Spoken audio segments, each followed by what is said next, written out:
Kembali lagi di 30 hari bercerita, mengenal cendekiawan muslim, inspirasi dunia.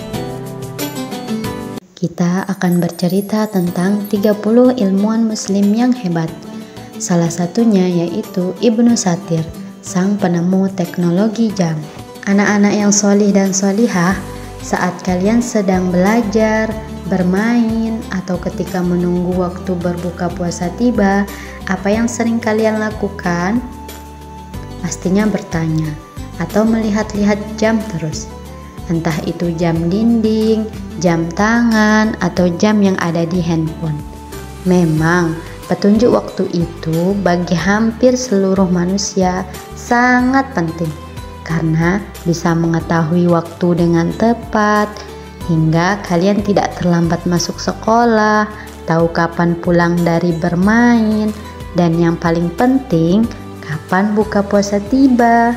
Nah, tahukah kalian siapa sih awalnya yang menciptakan atau penemu dari jam tersebut?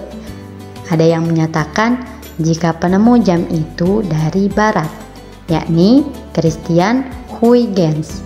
Padahal awal-awal penemu teknologi jam itu sebenarnya beberapa ilmuwan muslim. Salah satunya adalah penemu jam matahari. Ternyata menurut catatan sejarah, jam matahari malah merupakan jam tertua di dunia. Jam ini sudah dikenal sejak 3500 sebelum Masehi. Nah, Ibnu As-Satir, seorang ahli astronomi muslim yang lahir tahun 1304 dan wafat tahun 1375 Masehi, sudah merakit jam matahari yang sangat bagus dan diletakkan di menara Masjid Umayyah di Damaskus. Berkat penemuannya, beliau dikenal sebagai muwaqqit, pengatur waktu ibadah. Hal ini diakui oleh seorang ilmuwan barat, David Hawking, dalam karyanya berjudul The Astronomy of the Mamluks. Jam yang dibuat oleh Ibnu As-Satir ini memang tergolong jam matahari kuno yang didasarkan pada garis jam lurus. Beliau membagi waktu dalam sehari dengan 12 jam. Pada saat musim dingin, waktunya pendek, sedangkan pada musim panas waktunya lebih panjang. Jam matahari ini merupakan polar aksis zodiak paling tua di dunia dan ternyata masih eksis hingga kini.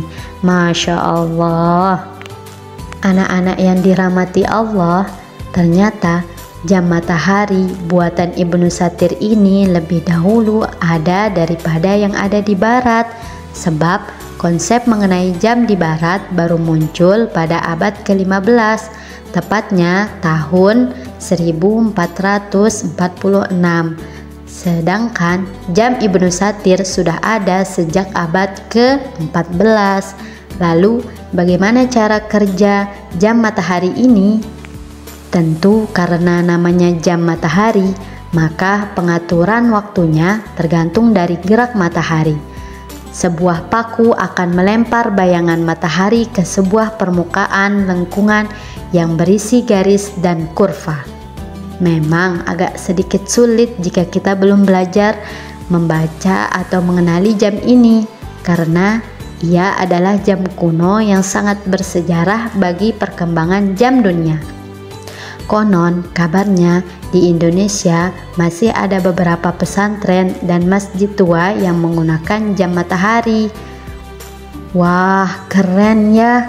Lebih keren lagi jika kita mengetahui bahwa di masa lalu astronom muslim bahkan membuatkan jam matahari sebagai penghias taman pada istana-istana di Eropa. Masya Allah. Itulah cerita cendekiawan hari ini. Besok siapa lagi ya? Stay tune.